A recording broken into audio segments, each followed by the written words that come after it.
외국인 투자자라고 해서 늘 합리적이지는 않습니다. 어쨌든 뭐 상법 개정 기대감 때문에 수급은 좀 우호적인 것 같아요. 이제 저는 펀더멘탈을 고민해야 되는데 삼성전자가 지금 최근에 주가가 올라와서 PER이 10배가 넘었습니다. 네. 그리고 하이닉스는 여전히 4배예요. 네. 근데 PBR은 삼성이 0.9배예요. 네. 그리고 하이닉스는 뭐 한 1.7배, 네. 1.6배 이 정도입니다. 그러니까 하이닉스는 이제 어쨌든 저 PER 주고 삼성은 이제 저 PBR 주죠.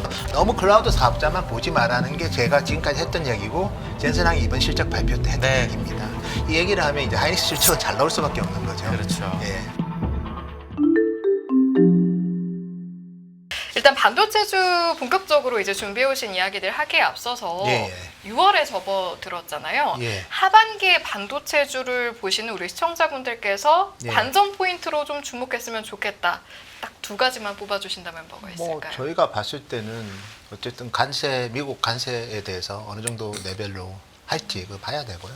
그리고 두 번째는 역시 HBM 하면 엔비디아니까 엔비디아의 블랙엘 특히 B200이 뭐 하여튼 지금 메인 제품이기 때문에 이게 이제 어느 정도 나가는지. 그리고 참고로 엔비디아가 뭐 중국 수출이 좀 규제를 받고 있잖아요. 그래서 이번 2분기 매출액 전체 가이던스를 지난 1분기 대비 2% 증가로 가이던스 줘서 TSMC가 제시한 매출액 증가율 12%보다는 상당히 낮거든요. 근데 네. 그게 이제 중국 수출 제재 받은 거를 제외한다면 또 비슷하게 갈 겁니다. 그래서 결국 이제 하반기는 엔비디아의 기존 제품인 블랙엘 그리고 지금 블랙엘 울트라 같은 경우에는 시장의 기대가 일부 있는데 저희가 최근에도 대만 다녀왔거든요.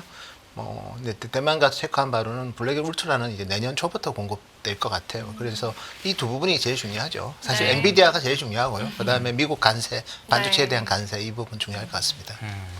알겠습니다. 보면은 엔비디아도 지지난주 실적 발표를 했고 그다음에 지난주에 브로드컴이 실적 발표를 네. 해서 네. 그러니까 ASIC하고 GPU의 1등 네. 회사들이 발표를 했는데 네. 공이 앞으로 인공지능 투자는 엄청나게 많이 될 거다라는 네. 건 똑같은 말을 했단 말이죠. 예, 예. 근데 해석은 이제 어떤 분들은 예. 브로드컴의 실적을 보니까 예. XPU보다 다른 게 더 많이 팔렸기 때문에 예, 예. 생각보다 이 ASIC 반도체에 관련된 인베스트 투자는 별로 없는 것 같고 예, 예. 엔비디아는 또 중국에 팔지 못하는 상황이 있을 수도 있으니 예. 차라리 지금 쇼티지가 있는 레거시가 많은 게 나을 수도 있겠다라고 보는 분도 있더라고요. 예, 예. 그래서 마이크로 요즘 목표 주가 상향도 너무너무 많고 예, 예. 시게이트는 사실 메모리 회사도 아닌데 그렇죠. 완전 신고가를 내고 있고 예. 이렇거든요. 맞습니다. 요거는 혹시 하반기 여쭤보세요. 뭐, 간단하게. 결국은 저희가 봤을 때는 레거시가 왜 강할까 이유는 세 가지잖아요. 세 가지 중에 이제 첫 번째는 기본적으로는 이제 뭐 우리 기업들도 뭐 특히 마이크론 하이닉스 같은 경우에도 낸드 캐파를 HBM으로 돌리고 있고 그래서 실질적으로 이 기존 제품의 HBM 웨이퍼로 좀 돌려야 되는 상황이 지금 특히 두 회사는 좀 있고요. 여기에 뭐 제가 준비된 자료이긴 네. 하지만 중국 스마트폰 출하량이 추인데요.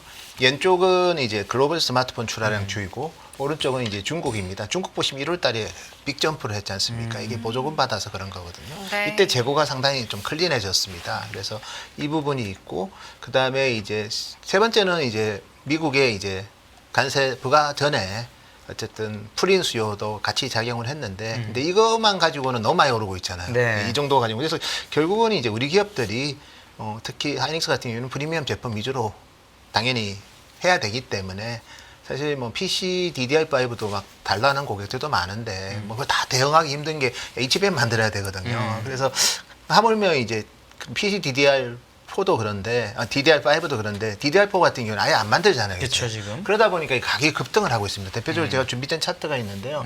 PC DDR4 같은 경우에는 저점 대비 80% 올랐어요. 네. 현물 가격이.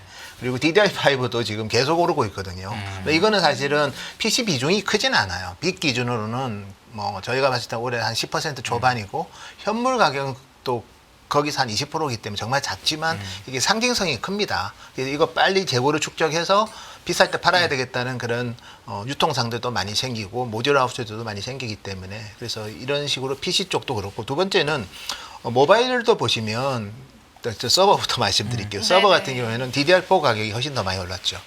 사실 DDR4를 누가 그렇게 서버 같은 경우에는 특히 우리가 데이터 센터 같은 경우에는 뭐 사실 속도가 중요하잖아요. DDR4보다 DDR5, 5600 이런 제품이 훨씬 중요한데, 근데 DDR4를 안 만드니까 가격이 급등을 한다는 거죠. 네. 그리고 DDR4를 쓰는 워크스테이션도 여전히 많이 있거든요. 네. 네, 그리고 뭐 일반 기업들 같은 경우에도 서버 구매할 때는 뭐 DDR5보다는 가격을 고려하는 분들은 여전히 DDR4 칩을 많이 다는 경우도 많습니다. 네. 그래서 가격이 많이 올랐고요. DDR5도 오르고 있는데 뭐 이제 오르고 있죠. 네. 그래서 특히 DDR5는 이제 5600 메가bps가 지금 제일 메인스트림인데 이 제품 같은 경우에도 이제 한 뭐 5.5% 올랐고, 이거는 이제 5월 31일 날인데 6월 달에도 오를 겁니다. 그래서 이 오르는 추세가 좀 있을 거고, 그다음에 모바일이 보시면 모바일은 또 DDR5가 많이 올랐어요. 네. 모바일 같은 경우에는 8.2% 올랐고요. 이게 다 이제 5월 말 발표 자료거든요. 그리고 DDR4 같은 경우에는 이제 4.9% 올랐고, 해서 기본적으로 우리 기업들은 이제 CXMT라는 창신 메모리가 DDR4로 자꾸 만들어서 가격을 이제 깎으니까 그러면 굳이 우리가 대응할 필요 있냐? 어차피 수요는 DDR5로 갔기 때문에. 그래서 DDR5 위주로 만들다 보니까 DDR4 생산이 줄고, 그러다 보니까 이제 뭐 어쨌든 협상력이 공급이 줄다 보니까 이제 창신한테 좀 많이 왔죠. 그러면서 가격이 상당히 이제 투기적인 수요까지 붙으면서 뭐 DDR4 특히 PC 같은 경우는 급등을 했고, 이게 전체적인 분위기를 좀 좋게 만드는 상황이다. 이렇게 저희는 평가하고 있습니다. 그러면 시차를 두, 어차피 시간이 지나면 DDR4는 없어질 거잖아요. 당연히. 뭐 그렇죠. 시간의 문제잖아요. 예. 그러면은 창신이 DDR4를 만들다가 대응을 어느 순간 DDR5로 바꿔서 못하게 되면 예. 우리나라한테는 훨씬 더 좋아진다라고 봐야 돼요? 아니면 이게 창신이 대응할 수 있다고 봐야 될까요? 창신도 DDR5를 만들죠. 네. 창신의 지금 제품의 한 80%가 사실 moba일 DRAM이에요. LPDDR4고요. 나머지가 이제 PC랑 일부인, 또 창신도 이제 DDR5는 이제 퀄리피케이션을 일부 회사들이 이미 했는데 그게 정말 제품이 좋아서 퀄리피케이션을 한 건지 네. 약간은 좀 다른 이유 때문에 중국 정부의 그런 뭐 압박 때문에 했는지는 저도 그것까지는 알기는 힘든데, 다만 이제 샤오미든 트랜션이든 일부 이제 중국향 제품에 대해서는 DDR5를 창신 거를 쓸 것 같아요. 이미 막 쓰고 있다는 얘기도 있는데 그것까지 제가 완전히 이제 점검한 건 아니기 때문에. 그리고 그렇게 따지면 이제 중국이랑 일부 특히 뭐 샤오미 같은 경우도 유럽 쪽이 스페인 시장이 1등이거든요, 샤오미가. 그리고 동유럽에서는 샤오미가 1등인데, 이렇게 뭐 남유럽이나 이런 쪽에 나가는 제품 DDR5는 아마 창신 거 쓰는 거는 조금 한계는 있을 것 같고, 아직은요. 그렇지만 뭐 미국이 어차피 중국 기업들의 엑스포저는 없다고 보셔야 되고요. 나머지 시장, 그러니까 서유럽을 제외한 나머지 시장은 뭐 창신 메모리 DDR5로 탑재할 수도 있죠. 예. 어차피 속도만 좀 빠르고 네. 나머지 좀 열이 좀 더 날 수는 있는데, 네. 뭐 이런 부분들은 구매하는 분들한테는 아주 그렇게 엄청난, 그러니까 샤오미든 뭐 트랜션 같은 경우에는 이제 테크노가, 트랜션이라는 회사가 사실 아프리카에서는 되게 유명한 회사예요. 여기에 이제 상위 모델이 테크노라는 제품인데, 뭐 그런 제품에는 뭐 우리 기업들 거 쓰겠죠. 네. 예, 그렇지만 그렇지 않은 시장은 창신의 DDR5를 저는 충분히 쓸 수 있는 여건은 되는 것 같습니다. 네, 알겠습니다. 그러면 스마트폰 출하량 같은 경우에 이제 앞서 전 세계와 중국을 비교한 거는 좀 말씀을 해주셨는데, 예. 우리가 대표적으로 사실은 뭐 아이폰이라던가 예. 삼성의 어떤 스마트폰 출하량도 집중해서 보잖아요. 예. 관련된 내용도 한번 짚어봤으면 좋겠는데요. 그래서 삼성도 이번에 이제 뭐 저희가 이번 2분기가 완전히 다 끝난 건 아니고 이제 아직도 제일 중요한 6월이 남아 있는데, 네네. 이제 스마트폰은 지금은 또 7월 달에 우리 폴드 7이랑 플립 7을 또 판매를 해야 되기 때문에 네네. 지금은 이제 뭐 그렇게 기존 제품에 대한 재고 조정을 좀 하다 보니까 삼성 출하량 자체가 뭐 그렇게 양호한 상황은, 이게 이제 4월 달까지만 나왔고요. 네. 이게 셀아웃입니다. 셀아웃이란 건 소비자가 사간 네. 물량이에요. 그래서 이제 삼성이 발표하는 그냥 출하량은 이제 유통상에 판매한 거기 때문에 그거랑은 좀 차이가 있는데, 유통상에 나가는 물량은 이제 5월, 6월은 많이 줄었죠. 그래서 전체적인 출하량은 줄고, 그리고 애플 같은 경우에도 아이폰 16이 생각보다 안 팔려요. 특히 중국에서는 물량이 많이 줄고 있거든요. 그래서 전체적으로는 뭐 사실 스마트폰이라는 게 뭐 미국이 지금 중요하죠. 왜냐하면 미국 소비자들은 지금 사야 되잖아요. 관세 부과되네요. 정말 관세를 얼마나 부과할지는 저도 모르겠습니다. 왜냐하면 뭐 트럼프 행정부에서 그냥 아주 높은 관세를 얘기해 놓고 그다음부터 협상을 시작하는 거기 때문에 고관세는 사실 허수라고 봐야 되고요. 그렇지만 관세를 부과 안 하지는 않을 거예요. 근데 그런 의미에서 잠시 좀 들어가서 여쭤보면 예. 지금 미중 협상 이루어지고 있는 건 어떻게 좀 보고 계실까요? 저는 근데 기본적인 생각은 뭐 오늘도 사실 히토류 수출을 좀 풀면 네. 반도체 제재를 좀 풀겠다는 좀 뉴스가 나오잖아요. 월가 쪽에서도 나오는데 그렇지만 엔비디아는 안 풀겠다는 거거든요. 네. 무슨 말인가 하면 심플하게 보면 제가 전에도 한번 말씀드렸지만 AI 반도체는 전략 자산입니다. 제가 뭐 오늘 자료에는 준비를 안 했지만 뭐 하웨이의 칩들 중에 어센드 칩이 있는데 아주 트랜지스터 숫자가 큰 그 칩 같은 경우에는 주로 추론 칩이고요. 어센드 910이고 그거를 상당히 줄이면 어센드 610이라고 해서 이건 자율주행차에 들어가는 거고요. 아주 작게 만드는 건 기린이라고 해서 스마트폰에 들어가는데 제가 봤을 때는 어쨌든 그런 AI 반도체는 자율주행으로도 같이 연결이 되기 때문에 추론 같은 경우에도 그렇고 그래서 이런 쪽은 전략자산이기 때문에 뭐 관세는 저는 상당히 높게 부과할 것 같아요. 왜냐하면 그렇지 않으면 미국에서 안 만들 거 아니에요. 그리고 이제 그런 제품에 대한 중국에 대한 수출은 여전히 제재를 할 거고요. 그렇지만 이제 컨슈머 제품은 제가 전에도 말씀드렸지만 그거 하는 게 사실 미국한테도 큰 의미는 없거든요. 일단은 하면 미국 소비자들의 스마트폰을 비싸게 사야 되는 거고 그다음에 이제 중국 기업들이 컨슈머에 들어가는 제품에 들어가는 예를 들어서 반도체 제재를 한다. 뭐 퀄컴이든 뭐 이런 회사 제재하는 게 미국의 그 국가 안보랑 뭔 그렇게 영향이 네. 있겠습니까? 네, 그래서 네. 저는 이제 상식적으로 관세는 갈 거고 초기에는 고유를 얘기하지만 반드시 필요한 미국이 지켜야 될 제품 요즘 제일 중요한 게 AI이기 때문에 AI와 관련된 거는 중국의 수출은 제한하고 그다음에 미국에서 최소한 어느 정도는 만들게 하려면 공장도 지었겠다. 관세를 높은 관세를 부과한다고 할 거고 다만 이제 유예 기간을 줄 수는 있죠. 왜냐하면 유예 기간을 안 주면 미국의 데이터 센터 만드는 우리 주요 클라우드 사업자들만 비싸게 사야 되기 때문에 공장 짓는 기간이 있으니까요. 예, 네. 그래서 제가 사실 이번에 이제 대만 가서도 좀 체크를 해보니까 TSMC가 아직 블랙에를 램프업을 한다고 했지 양산은 미국 피닉스에서 못 만들고 있어요. 시기적으로 보면 한 17개월에서 18개월 그때가 이제 한 2027년이 될 거고 그리고 엠코라는 우리 패키징 회사 코어스 캐파 비슷한 거를 만드는데 거기도 미국에서는 아직 생산 시설이 없거든요. R&D만 하는데 생산 시설이 가동되는 시점이 2027년. 그다음에 이제 마이크론의 D램 공장 아이다호에 짓고 있는 아마 HBM 만들 것 같은데 거기에 가동 시기랑 거의 비슷합니다. 아마 그래서 제 생각에는 생산할 수 있는 여건은 시간을 줄 것 같아요. 그렇지만 근본적으로는 AI 반도체는 높은 관세를 부과하고 그리고 유예 기간을 주는 형태로 해서 미국에서 최소한 2년 안에는 양산할 수 있도록 그게 뭐 사실 수익성에 뭐 왜냐하면 미국에서 반도체 만들면 되게 수익성 안 좋거든요. 네. 그렇지만 AI 반도체는 그게 아니라고 보는 것 같아요. 그냥 부과하고 중국은 제재하고 그 이외의 반도체에 대해서는 미중 간에 제가 봤을 때는 그냥 지금은 보여주기 시기고 결국은 아주 합리적인 수준의 아주 뭐 낮은 레벨의 관세 네네. 수준에 지나지 않을 것 같고 다만 스마트폰은 사실은 그렇습니다. 이게 뭐 관세를 부과를 하면 안 삽니다. 왜냐면 안 필요하거든요. 네. 근데 AI 반도체는 관세를 부과해도 사야 된다는 거예요. 그래서 뭐 이게 이제 관세를 적게 부과했다고 해서 수요가 탄력적으로 늘고 그런 제품은 아니기 때문에 지금은 이제 넥스트가 필요합니다. 우리 반도체 산업에 지금은 AI 서버가 아주 중요한 수요 촉매제 역할을 하지만 이제 기존 스마트폰 PC만 가지고는 왜냐면 우리 진행하시는 분들도 그렇게 뭐 신제품 나왔다고 와 꼭 사야 되겠다 그런 마음이 드는 제품 중에 아마 스마트폰하고 PC는 없을 것 같아요. 네. 그래서 그런 관점에서 본다면 아까 뭐 레거시는 제가 봤을 땐 공급 이슈라고 봐야 되고요. 공급상에 그쪽은 안 만드니까 가격이 많이 오르고 또 일단 재고가 클린해지면서 좀 특히 오른 것도 있고 그다음에 미국 혹시나 부과할까봐 미리 좀 안전 재고에 대한 좀 인벤터리의 기간을 좀 늘리면서 네네. 재고 축적하면서 오른 거기 때문에 사실 정말 수요가 고속 성장해서 오르는 건 아니잖아요. 그러니까 지속성은 좀 약할 거다 그래 보고 있습니다. 이 AI 관련 반도체도 젠슨 왕의 주장은 이런 거였거든요. 저도 예. 컴텍스에서 얘기를 들어보니까 예.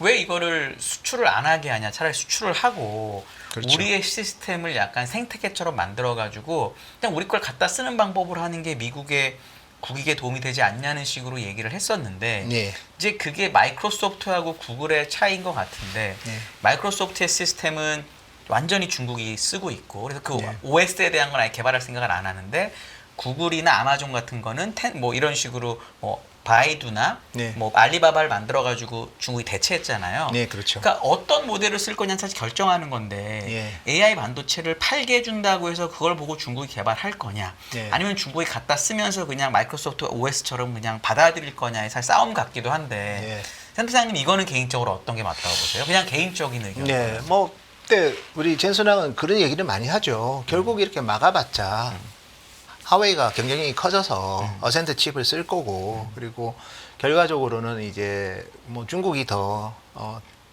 국산화하는 속도만 빨라질 거다. 그게 이제 젠슨왕의 얘기잖아요. 뭐 일각에서는 맞는 말이고요. 근데 다만 이제 미국에서는 그래도 엔비디아의 뭐 그런 노하우가 바로 이제 전이되는 거에 대한 좀 두려움이 있겠죠. 저는 뭐 양쪽의 입장은 충분히 이해가 되는데 뭐 결론적으로는 중국의 뭐 결국 자금률이 높아지는 계기는 되겠지만, 그렇다고 해서 미국 입장에서도 그렇게 하더라도 좀 전체적으로 러닝 커브가 생기는 속도는 좀 늦지 않을까. 저는 양쪽이라고 봐요. 왜냐하면 엔비디아 제품은 뭐 대체하는 건 불가능하기 때문에. 네. 어센드도 사실 출원 쪽이고, 그리고 결국 이제 반도체는 결국은 이제 트랜지스터 숫자가 얼마나 많으냐가 중요하고, 그게 이제 미세 공정이잖아요. 그래서 미세 공정 같은 경우에 미세 공정의 좀 큰 칩을 예를 들어서 트랜지스터 숫자를 적게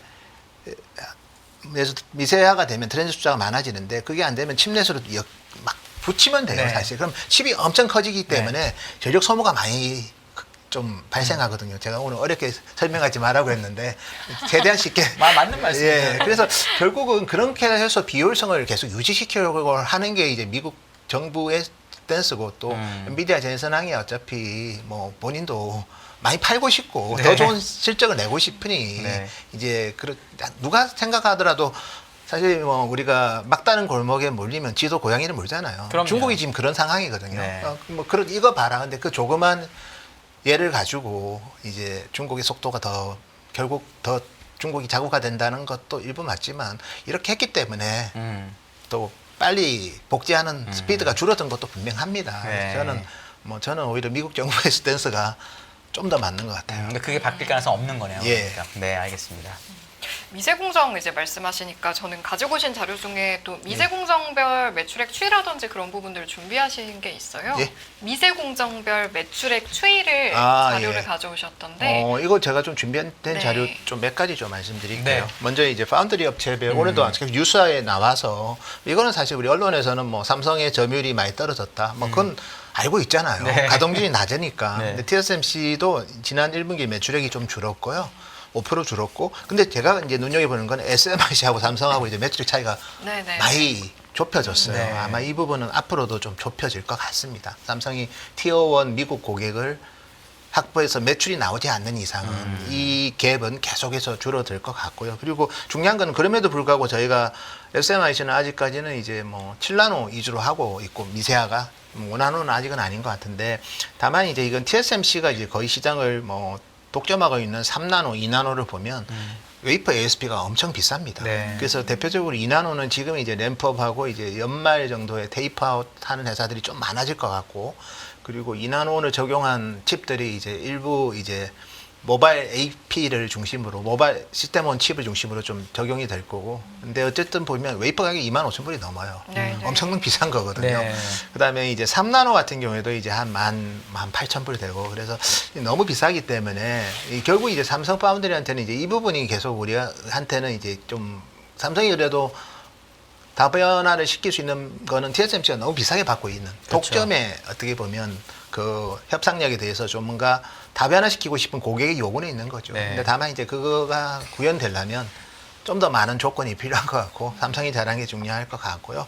그다음에 이제 그럼에도 불구하고 제가 또 말씀드리고 싶은 거는, 뭐 지난번에도 말씀드린 것 같지만 1분기까지 TSMC 실적을 업데이트 보면 되게 재미있는 건데요. 3나노, 5나노만 빅점프예요. 7나노도 매출이 줄고 있죠. 6, 7나노도. 그 다음에 이제 16나노, 28나노는 매출이 뭐 4배 다운돼 있죠. 그래서 이 말은 뭐냐면 TSMC도 안 좋은 이유는, 이쪽이 성숙이 안 좋은 거는 일단 수요가 안 좋은 거예요.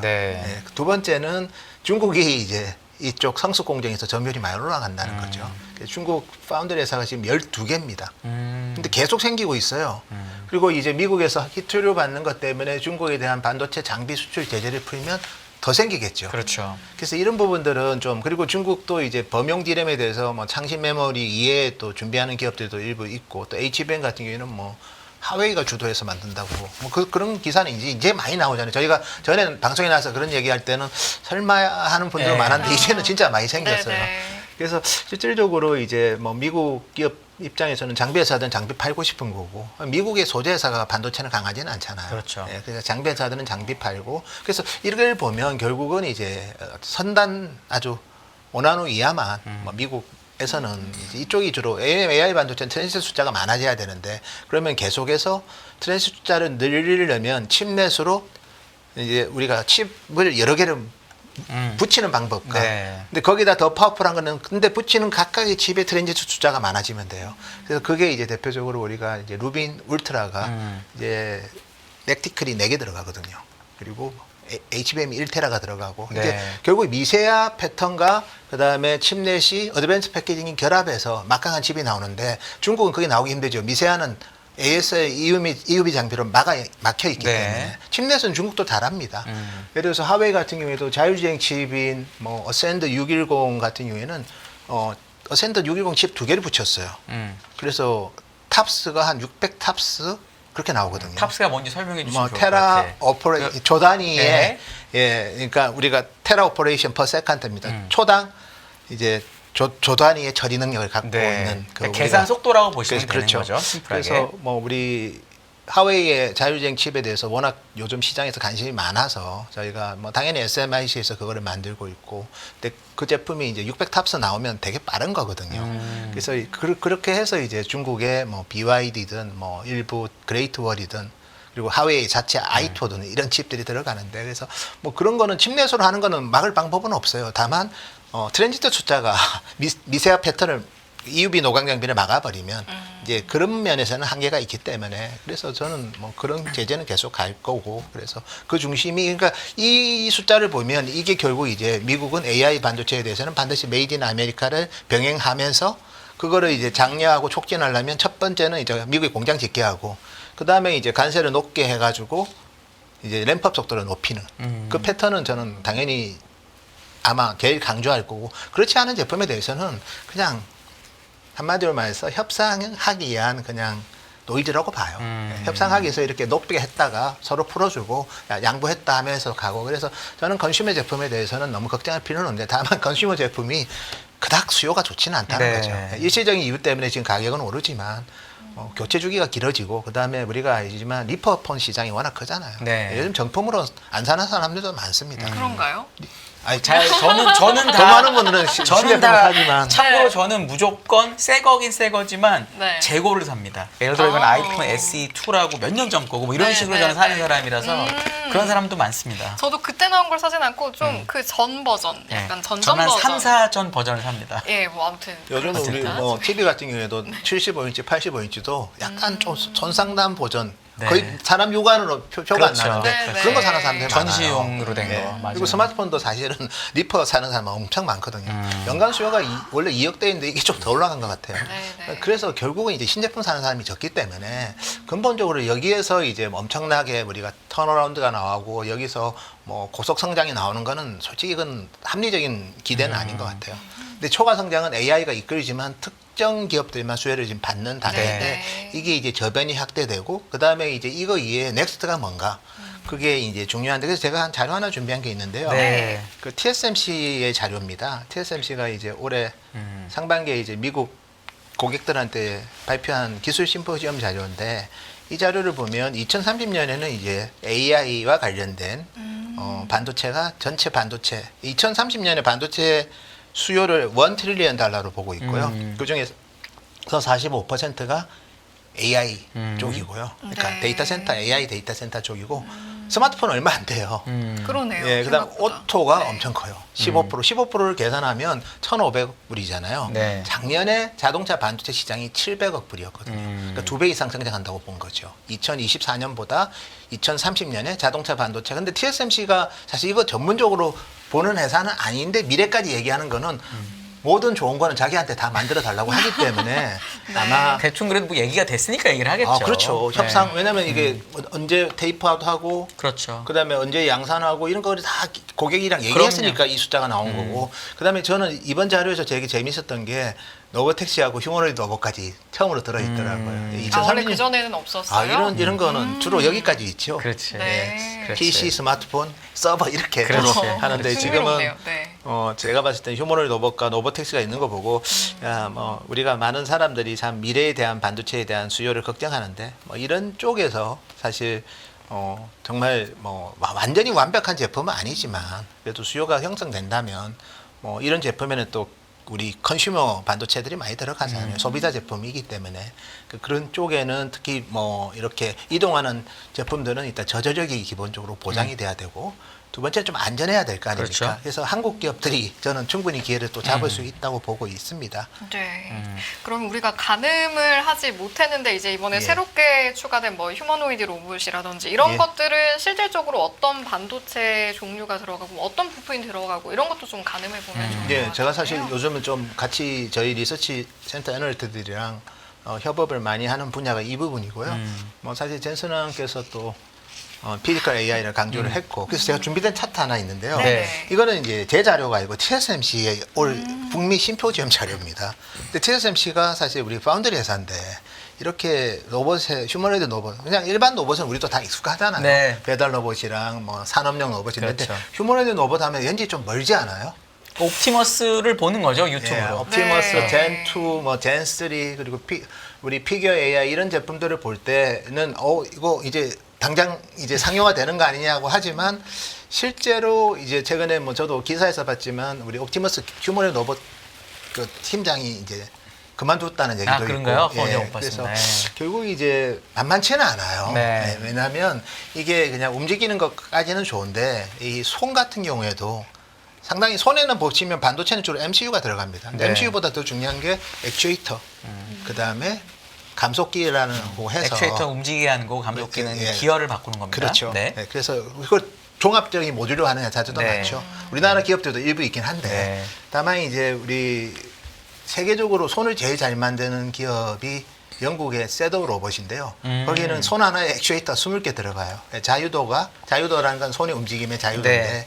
이게 이제 뭐 우리가 보통 DOF라고 부릅니다. 디그리 오브 프리덤인데 네. 이게 한 20 정도 되고요. 인간은 27입니다. 네. 근데 옵티머스 얼마 안 돼요. 그리고 액추에이터가 현재 6개밖에 안 들어가거든요. 네. 6개밖에 안 들어가서 이게 이제 12개로 네, 12개 정도 예. 들어가서 디글 예. 프리덤이라고 해서 이 예. 기구학의 개념인데 그렇죠. 예. 이제 그거를 얘기하신 겁니다. 예. 네. 그래서 뭐 그런 식의 주요 부품들의 변화가 중요하고요. 그다음에 이제 어쨌든 손에는 주로 MCU가 들어가고 발에도 이게 들어가거든요. 네. 발도 보면 우리가 평발처럼 있으면 이게 넘어져요. 하중 때문에 네. 결국 이제 되게 로봇이 힘듭니다. 네. 근데 발가락이 있어야 되거든요. 네. 발가락이 있다는 건 액추에이터가 또 들어간다는 거예요. 그래서 저는 이런 식의 기계적인 액추에이터도 중요하고 근데 그렇지만 근본적으로는 반도체가 많이 들어가요. 특히 반도체 내 역할하는 쪽에 보면 이렇게 AP가 들어가고 시스템 온 칩이 들어가고 그다음에 통신 칩 들어가고 여기에 이제 센싱이 중요하잖아요. 촉각 센서, 그다음에 이미지 센서, 그다음에 뭐 라이다도 다양한 있고. 이제 맴스 센서 그리고 배터리가 들어가니까 PMIC 들어가고 그래서 TSMC가 제 자료도 아니에요. 저는 TSMC가 이런 자료를 만드는 거 보고 야 휴머노이드 시장이 최소한 향후 5년에는 뭐 양산성이 있겠구나. 아마 지금 우리가 보여주는 일부 뭐 우리 뭐 테슬라든 이런 중국의 유니튼이든 이런 정도 가지고는 완전히 인간을 대체하기는 힘들고 그렇지만 처음에는 이제 공장에서 대체할 거고 그다음에 어느 시점에는 이제 가정으로 들어오겠죠. 그래서 저도 반도체 시장은 지금 너무 이제 AI 서버, HBM 이쪽에 우리가 대부분 상당히 그냥 향후 몇 년간은 이 제품이 이제 수요를 이끌 거고요. 그렇지만 이제 언제쯤 이게 무르익느냐. 그래서 그런 차원에서 본다면 뭐 저는 중국 뭐 장신 메모리가 좀 올라오는 거에 대해서 우려하는 분도 있지만 넥스트 시장도 지금 이제 개화되는 신호들이 보이기 때문에 뭐 제가 또 이렇게 하면 또 저분은 맨날 좋게만 본다 하는데 저희도 가끔 중립적인 콜을 많이 네. 하고요. 네. 다만 이제 뭐 TSMC가 이런 자료를 낸 거에 대해서는 한번 눈여겨볼 필요가 있지 않나. 아주 양산성이 없는 얘기를 안 합니다. 왜냐하면 생산 전문적으로 하는 회사가 왜 쓸데없이 10년 뒤에 이 얘기를 그렇죠. 하겠습니까? 최소한 5년 내에는 이런 제품이 탑재되어서 들어가는 일부 사이트가 있을 거라고 본 그렇죠. 거죠. 예, 그렇기 때문에 이런 얘기를 하는 거고 노브텍스도 사실 뭐 이미 실제로 많이 돌아다닙니다. 우한이든 뭐 야. 우리 샌프란시스코도 있잖아요. 네. 그래서 이게 이제 매스 마켓이 될 때 반도체의 중요성이 상당히 커지기 때문에 한국 기업들이 이제 이런 쪽에 대해서 왜냐하면 우리가 좀 메모리 위주로 만드는데 이 전용 메모리 제품을 만들면 돼요. 네. 예, 그래서 뭐 그리고 우리가 최근에 뭐 이번에도 CES에서 우리 젠슨왕이 얘기했던 게 이제 DGC라는 제품이었는데 이번에 컴퓨텍스에서는 이름을 바꿔왔더라고요. 그러니까 DGX 스파크로 바꿨고 그 제품에는 이제 모바일 디램 들어가거든요. LP 소캠이 들어가고 그리고 우리 기존의 노트북이랑 이런 쪽은 이제 기존 DIM에서 LP캠으로 바꾸고 그래서 전체적으로 프리미엄 시장도 열리기 때문에 이 시장이 지금은 별로 밋밋하죠. 그렇지만 한 향후 2, 3년에는 의미 있는 레벨까지 올라갈 수 있습니다. 그때 우리 기업들이 충분히 경쟁력이 있기 때문에 저는 지금은 어쨌든 중국 기업이 좀 부상하고 있기 때문에 또 HBM 우리가 뭐 여전히 잘하고는 있지만 그래도 지금은 정말 더 이상 HBM은 삼성은 빨리 회복해야 되고 네. 반면에 이제 이렇게 새롭게 부각되는 시장은 반드시 우리가 선점해야 되기 때문에 그런 차원에서 좀 많은 노력이 필요할 것 같아요. 제가 요 TSMC의 이 반도체 수요 비중 금액을 보다 보니까 예. 제 기억이 맞다면 오토모티브 비중은 되게 많이 늘어나는 걸로 잡아놓은 엄청 거고요. 높게 원래 잡았죠. 비중보다 예. 스마트폰도 생각보다 많이 안 주는 거로 잡아놨더라고요. 예, 저는 예. 생각보다 많이 줄 줄 알았는데 예. 그럼 이 얘기는 AI 스마트폰이나 AI PC가 되면은 네. 다시 한번 수요적으로 뭐가 있을 수 있다라고 TSMC는 본 건가요? 아니면 그냥 단가가 올라가서 이렇게 된 건가요? 정확하게 보신 거고요. 네. 여기 보시면 TSMC가 이게 물량을 예측한 거예요. 자료 보면. 아, AI M6. 스마트폰이 2030년에는 10억대. 그러니까 전 세계 스마트폰 11억대인데 그러니까요. 거의 90%가 AI가 이제 AI가 가능한. 그러면 AI가 가능하려면 기본적으로 이제 시스템온 칩도 성능이 그렇죠. 올라가야 되고 D램 같은 경우에도 뭐 어쨌든 노파워 그때 되면 이제 DDR6일 수도 있어요. 네. LPDDR6X 이런 제품들 그리고 뭐 예를 들어서 일부 하이엔드 스마트폰은 이제 뭐 약간은 HBM처럼 모바일 HBM이 들어갈 수도 있고요. 예, 당장은 아니지만 네. AI PC 이제 보면 2억 8천만 대, 전 세계 PC 수요가 3억대예요. 그러니까요. 거의 다 AI가 이제 가능한 제품이기 때문에 이제 거기서 생기는 아마 전체적인 가격 상승 요인 그리고 아. 기기당 탑재량 증가, 증가. 예, 그거로 저는 보고 있습니다. 자, 이대로만 되면 사실 전혀 걱정이 없는 거네요. 저는 이게 이렇게 되면. 보면 뭐 우리 좀 삼성이 언젠가는 빨리 회복하겠지만 네. HBM 조금 못해도 나머지가 좋아지는 게 있기 때문에 네.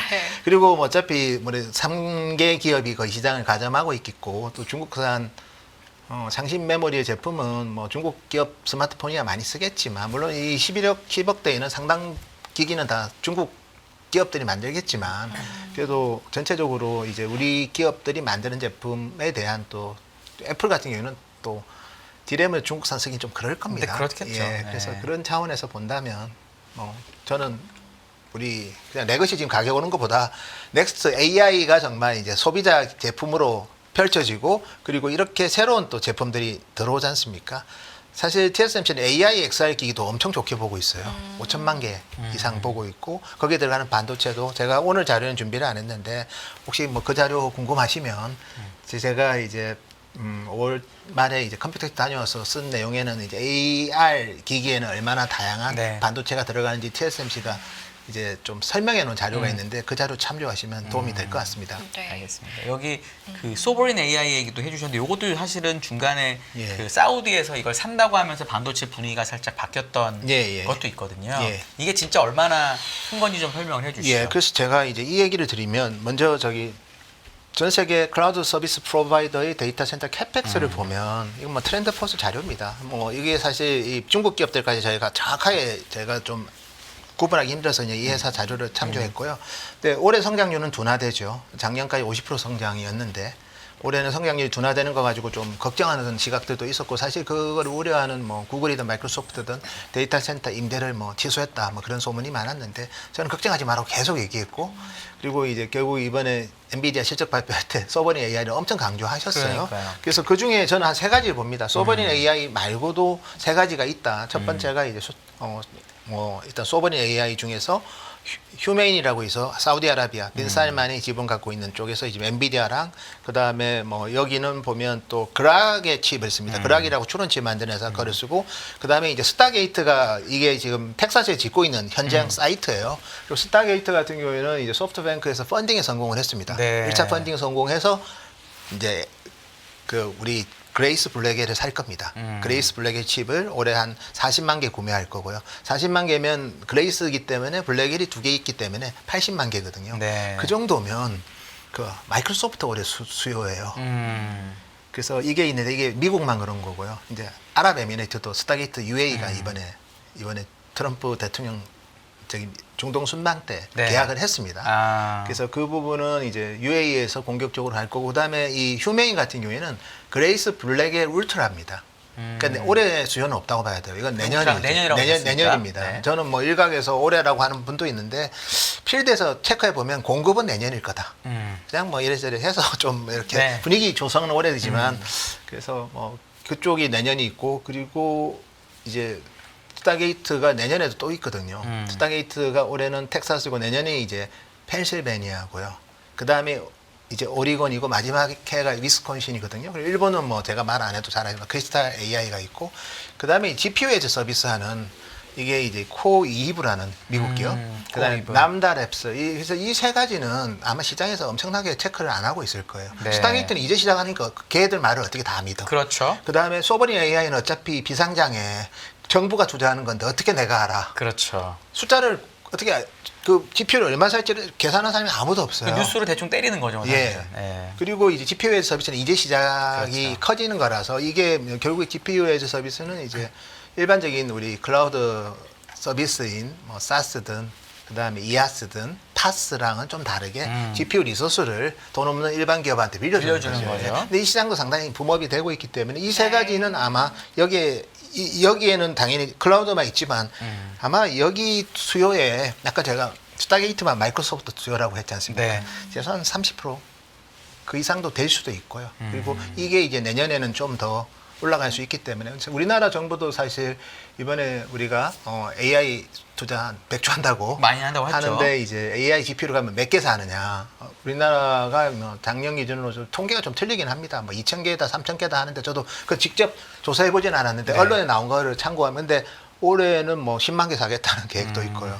10만 개면 뭐 대충 수십조 네. 되지 않습니까? 그래서 한국도 하물며 이렇게 하는데 그래서 너무 클라우드 사업자만 보지 말라는 게 제가 지금까지 했던 얘기고 젠슨항이 이번 실적 발표 때 했던 네. 얘기입니다. 그래서 네. 이 부분은 저희가 플러스 알파로서 그래서 이 얘기를 하면 이제 하이닉스 실적은 잘 나올 수밖에 없는 거죠. 그렇죠. 예. 알겠습니다. 다른 이슈도 좀 예. 여쭤보려고 하는데 사실 예. 삼성 파운드리 분사 예. 설 이 이야기가 예. 삼성에서 선을 긋긴 했는데 예. 이게 또 이야기가 나왔다가 또 다시 뭐 잦아들다가 또 나왔다가 계속 이제 반복이 네. 되는 패턴이거든요. 예. 실상은 어떻길래 왜 계속 이런 이야기가 나오나 예. 네, 그래서 자세한 제- 이야기 좀 이제 들어볼 제 수 조금 있을까요? 저도 네. 삼성 파운드리는 워낙 이제 베일에 가려 있어서 저희가 알 수 있는 게 거의 없어요. 삼성이 저희보다는 이제- 잘 아실 네. 거예요. 물론 제가 이제 애널리스트이기 때문에 네네. 삼성 뭐 파운드리 LSI 영업이익도 추정하는 사람이기 때문에 네네. 영업 적자가 많이 줄지는 못할 것 같아요 이번 분기는. 그리고 제가 준비된 차트에 이게 다 들어있다고 보시면 될 것 같아요. TSMC 미세 공정별 매출액 추이 여기에 이게 네네. 있는데 TSMC도 매출이 줄어요 성숙공정은. 그리고 7나노도 지금 6, 7나노도 TSMC가 줍니다. 이 말은 뭐냐면 중국이 그만큼 가져가고 있다는 거거든요. 그래서 TSMC 하면 세계 최고의 어떻게 보면 파운드리 회사도 성숙공정은 매출이 준다. 그 말은 삼성은 지금 선단이 힘들고 성숙은 이제 힘들다기보다는 중국이 올라왔으니까 이제 점유율이 줄겠죠. 그래서 전반적으로는 뭐 지금은 어떻게 보면 정말 이거를 제가 봐도 샌드위치 신세라고 봐야죠. 3나노, 2나노는 고객이 별로 없고 그다음에 성숙공정은 중국이 치고 오고 그러면 삼성 입장에서는 엄청나게 많은 캐파를 가지고 가동률을 높이는 한계는 분명히 있겠죠. 근데 가동률을 높이는 거랑 분산하고는 저는 아주 연관성은 별로 없는 것 같고요. 그래서 분사보다는 이제 선택과 집중을 하기 위한 노력을 하지 않을까 그런 생각을 합니다. 뭐 제가 사실 언론에 나온 거니까 제 소스는 아니고 제가 잘못 봤을 수도 있는데 뭐 최근에는 뭐 파운드리 LSI 뭐 사업부 합친다는 얘기도 그런 얘기도 뉴스에 있죠. 있었습니다. 예, 그래서 있었습니다. 뭐 하여튼 삼성이 하기 위한 다양한 노력들은 할 것 같아요. 근데 확실한 거는 뭐 이 그림이라면 그냥 모든 8인치 그다음에 성숙공정 그다음에 6나노 뭐 그러니까 7나노, 8나노 그리고 이제 5나노 이하 선단 이 네 가지의 리소스를 동시에 다 잘하기는 과거보다 더 힘들어진 건 분명한 것 같아요. 그래서 선택과 집중이 하고 삼성 파운드리가 이제 뭐 희망은 적자가 너무 크니 이 정도 네. 적자를 계속 방치하지는 않을 거예요. 그렇죠. 내년은 최소한 올해보다 적자를 줄이려고 노력할 겁니다. 그건 당연하죠. 사업 계획이 올해보다 적자 확대 이렇게 잡는 회사는 기업은 없죠. 없습니다. 네. 그래서 당연히 올해보다 줄이기 위해서 어떤 노력을 할 건가에 대한 그래서 최소한 올해보다는 뭐 줄 수 있기 위해서 다양한 노력을 할 것 같고요. 이제 나머지 이제 우리 메모리 사업부는 뭐 지금 이번 분기는 그래도 이익은 좀 증가할 것 같아요. 왜냐면 메모리 가격이 저렇게 올랐는데 그리고 빗 출하량도 올해 또 증가라고 또 이번 분기 가이던스 줬기 때문에 메모리 쪽은 올라가는데 이제 좀 아쉬운 거는 이제 파운드리 쪽 적자가 많이 안 줄어서 하이닉스가 좋아지는 폭보다는 좀 그래도 여전히 좀 부진하지 않을까 그래 보고 있습니다. 그냥 전자 내년에 이제 파운드리 적자가 줄 수 있다고 얘기를 하셨는데 사실 제가 기억이 나는 게 예. 올해 이제 올해 1월에 실적 발표를 할 때, 그러니까 작년 4분기 실적 발표를 할 때 애널리스트들의 반도체 추정치를 보면은 올해 분기별로 파운드리 적자가 조금씩 줄어드는 걸로 대부분 다 추정을 하셨어요. 저희 회사 애널도 마찬가지고 예. 잘못됐다는 게 아니라 예. 근데 지금 와서 이제 들리는 얘기를 보면 올해 그걸 기대하지 말라는 쪽으로 분위기가 바뀌어가는데 네. 그럼 올해도 못했는데 내년은 또 어떻게 할 수 있냐라는 질문을 할 수 있거든요. 제가 참 이거 어려운 얘기라서 근데 이제 삼성이 그렇다는 게 아니고 네. 다른 기업의 사례로 좀 얘기를 드리면 네네네네. 이렇게 하면 이제 보통 이제 구조조정하죠. 근데 우리나라는 쉽지 않잖아요. 네, 근데 뭐 그거는 이제 방법은 좀 다양하게 있을 수도 네. 있고 삼성이 한다는 의미는 아닙니다. 네, 제가. 네, 네, 네. 그럴 때는 이제 올해는 그러면 좀 더 비용이 더 나올 수 있어요. 근데 이제 내년에는 이제 그게 좀 줄 수는 있고 뭐 인력 재배치도 있잖아요. 그렇죠. 사실은. 예를 들어서 우리가 LG 전자가 스마트폰 접을 때 그 인력들이 이제 뭐 LG 전장으로도 가고 LG 에너지 솔루션도 많이 글로 갔습니다. 가고 그래서 네. 그런 식의 좀 뭐 그렇다고 해서 고용이 승계가 안 되고 그런 건 아니고 그런 건 아니죠. 한국 다른 불가능하니까. 뭐 메모리 쪽으로 좀 갈 수도 있고 뭐 그러면서 자연스럽게 비용이 줄어들 수 있는 거는 뭐 나올 수 있는데 뭐 제가 뭐 그거는 내부 의사결정권자가 다 무슨 있기 때문에 잘 말씀인지 모르는 알겠습니다. 거고요. 다만 네. 다른 기업의 사례를 보면 그런 경우도 있었기 때문에 그런 차원에서 좀 뭐 올해보다 뭐 이 정도 적자를 방치하지는 않을 것 같아요. 네. 예. 알겠습니다. 삼전 이야기도 좀 해보면 뭐 예, 예. 삼전도 그렇고 일단은 지수가 요즘에도 우리나라도 많이 사고 있죠. 네네 예. 괜찮은 게 또 외국인들이 많이 들어와 주는 예, 거기도 하고 예. 지수가 올랐다는 건 삼전도 드디어 조금씩 움직이기 시작했다라는 네. 건데 예, 예. 이제 저- 외국인을 볼 때 어떤 분석적인 저는 뭐 접근을 한다면 최근에 네. 뭐 우리 한상희 팀장님이 더 잘 알겠지만 뭐 저희 하우스도 그래 보지만 어쨌든 뭐 상법 개정 기대감 때문에 네. 수급은 좀 우호적인 것 같아요. 그리고 혹시나 이제 그런 수급 때문에 한국 주식 가는데 남은 없으면 안 되잖아요. 그렇죠.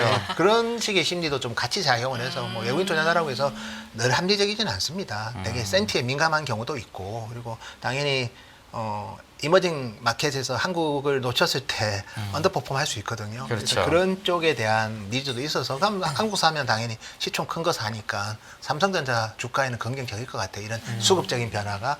두 번째는 이제 저는 펀더멘탈을 고민해야 되는데 삼성전자가 지금 최근 주가가 올라와서 PER이 10배가 넘었습니다. 네. 네. 그리고 하이닉스는 여전히 4배예요. 네. 근데 PBR은 삼성이 0.9배예요. 네. 그리고 하이닉스는 뭐 한 1.7배, 네. 1.6배 이 정도입니다. 그러니까 하이닉스는 이제 어쨌든 저 PER 주고 삼성은 이제 저 PBR PBR 주죠. 주. 근데 이제 결국 이게 저 PBR 주는 기본적으로 박스권이에요. 저 PBR 주가 레벨이 되려면 저 PER 주가 돼야 되거든요. 이익이 많이 나야 됩니다. 예, 이익이 날 수 있는 환경이 되느냐. 저 PBR 주가 이익이 증가한다면 그거는 하단에서는 두려울 게 없어요. 그래서 제가 맨날 나와서 했던 얘기가 하단에서는 두려워하지 마라. 그때 하단은 아마 59,000원이었을 네. 거고, 참 5만 원 초중반이었을 네. 거고, 지금은 이제 6만 원 이하일 것 거의 같은데. 6만 원? 예. 네. 근데 이제 결과적으로 이제 그럼 내년에 이익이 늘 수 있느냐? 사실 모르죠. 반도체는 메모리 가격 때문에 커머더티라서 사실 업황에 따라서 수요 공급에 따라서 제품 가격이 레거시 반도체 예, 특히나. 엄청 심하게 변합니다. HBM을 제외하고는. 네. 그래서 내년 실적에서도 뭐 제가 예측은 하지만 뭐 내년에 이익이 급감한다고 보는 분도 많아요, 삼성전자를. 근데 저희는 이제 정익으로 보긴 합니다. 근데 정익으로 보는 배경에는 저는 일단은 전 두 가지가 있고요. 첫째, 삼성 디스플레이가 올해보다는 좋아질 것 같아요. 이유는 이제 아이폰이 내년에 폴더블을 장착을 하면 내년 나오나요? 예. 뭐 일부 모델이 나올 건데 네. 뭐 시장에 소문은 많습니다. 뭐 1,000만 대인지 1,500만 대인지 그거는 근데 애플도 지금 출하량이 줄고 있기 때문에 네. 뭔가 새로운 변화는 필요한 시점이긴 해요. 전 세계 스마트폰 회사 중에서 폴더블이 없는 유일한 회사가 애플이기 네. 때문에 하웨이 같은 경우는 2번째 없잖아요.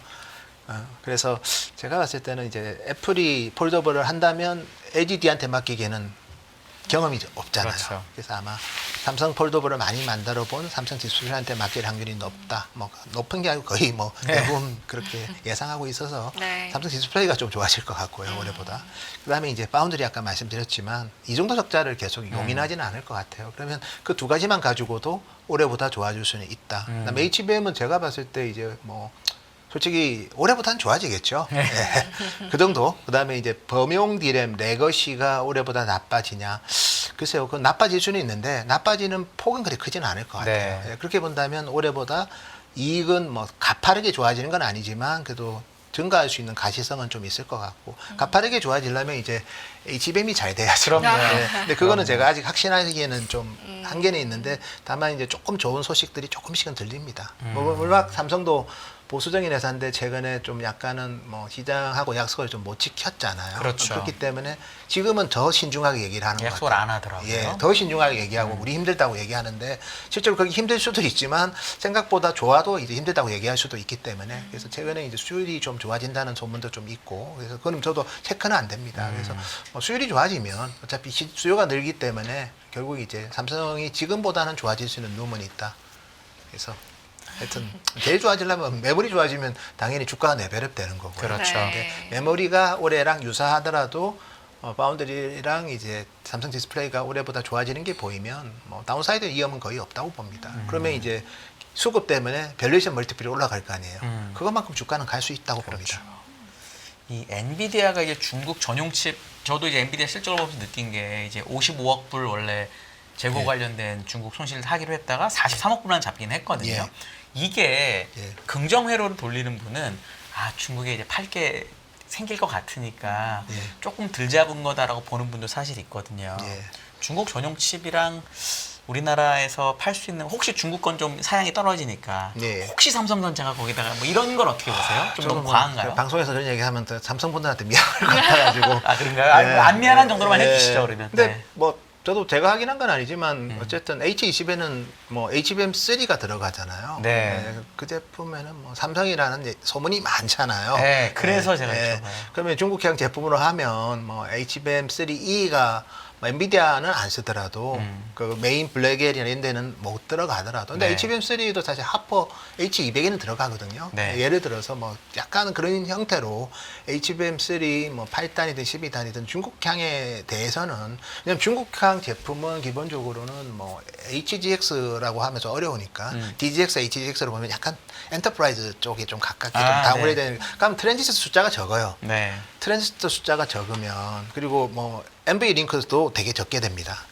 이런 얘기하면 또 하여튼 그 다음에 이제 우리가 그 부동 소수점 관련해서도 좀 네. 적고 그래서 결과적으로는 이제 HBM 결국 이제 트랜지스터 숫자가 많아지면서 대역폭이 넓어져서 많은 데이터를 처리하기 위해서 8단, 12단 가는 건데 네. 그렇지 않다면 이제 좀 유연해질 수 있거든요. 네. 그 정도 얘기로 답변 그러니까 드리겠습니다. 사실 아직 중국 전용 AI 칩이 완벽히 만들어진 건 아니지만 만약에 이게 실제로 만들어져서 삼성전자가 납품한다는 얘기가 나오면 예. 시장 반응은 그럼 어떨 것 같으세요? 그래도 뭐 기대 없는 것보다는 그래도 지금보다 좋아할까요? 좋아지는 거 아니냐. 근데 뭐 아. 그게 밸류션 멀티플 스토리는 그 정도는 아니니까 어차피 밸류션 후발 멀티플이 걸, 뭐 그치. 예, 그거는 그렇게 한호할 것 같지는 않지만 최소한 네. 어닝스 좋아지는 것만큼 업그레이드 될 거 아닙니까? 네. 그것만큼 이제 어닝스가 좋아지면 주당 가치가 올라가면 그렇죠. 뭐 같은 밸류에이션도 예. 주가는 올라가는 거니까. 예, 그 멀티플은 같아도 그 때문에 뭐 멀티플이 낮아질 것 같지는 않고 멀티플은 비슷한데 이제 주당 가치가 올라가는 거니까 그것만큼의 주가에는 긍정적인 영향이 있지 않을까.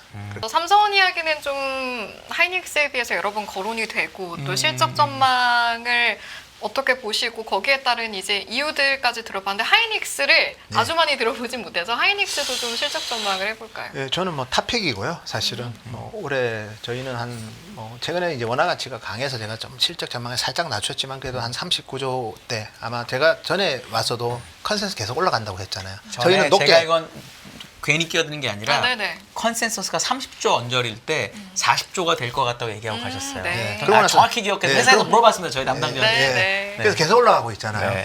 그래서 이번 분기도 아마 하이닉스는 실망 안 할 것 같고요. 뭐 좋은 실적 나올 것 같습니다. 저희가 이제 어차피 제가 리포팅을 한 내용이니까. 그럼요. 네, 네. 삼성전자는 제가 6.5조로 추정하고 있고요. 2분기 영업이익. 그러면 하이닉스는 이제 9.2조.